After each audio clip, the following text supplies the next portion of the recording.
Hey Fred and Matt, I really enjoy your discussion concerning consciousness. And let me join in and highlight an aspect that was not explicitly addressed, or at least addressed in detail so far, namely its interactive nature. And let me tell a little story first, as an illustration, I guess. So once I was taking a nap, and somehow I left my right arm propped by its elbow by a pillow or by something erect. So I left my right arm erect.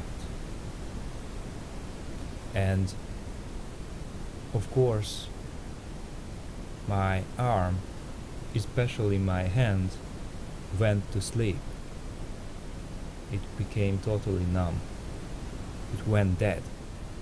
And I was half asleep when my hand touched my face.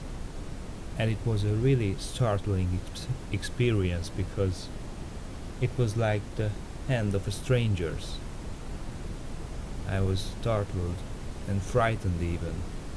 I was 100% awake and ready to fight already.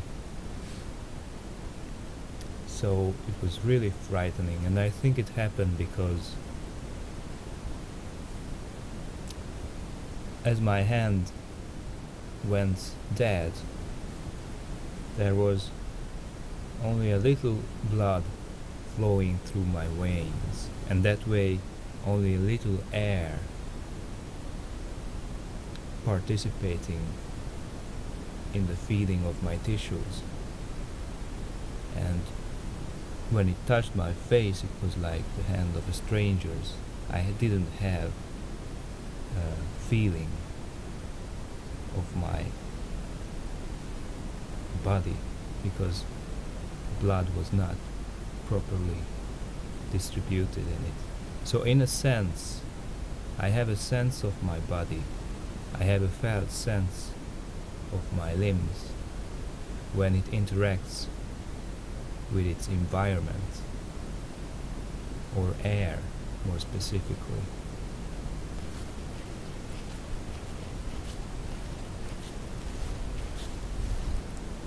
I bring this up because I think this principle underlies many other phenomena as well.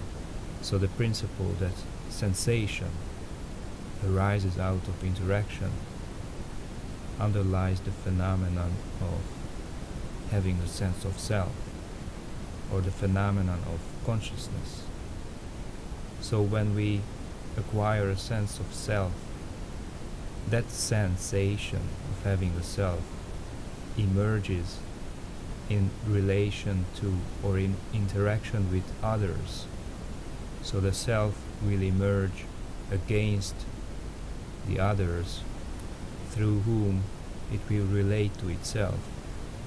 When the self recognizes itself as separate from others, it will gain an internal reality that is gained through its interaction with others. The self in isolation would not be possible, because it wouldn't be able to relate to itself through the medium of others. And similarly, or in an analogous way, consciousness is never self-enclosed, or an empty or neutral self-subsistent entity, because consciousness is always directed, and it's always about something. And so it's always in interaction with objects. It emerges, consciousness emerges in its interaction with its objects of concern. And That's the reason why it's not meaningful to say that consciousness can be reduced to brain structure, because the neural structure that underpins consciousness is necessary but not sufficient for its emergence. And in summary, I would say that the sensation of my body, or the sensation of myself, or the sensation of my consciousness as such, always involves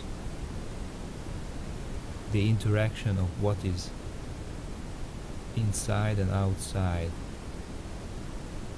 of the membrane of the body, or the self, or consciousness, if that makes any sense. But the point is that these sensations are relational phenomena,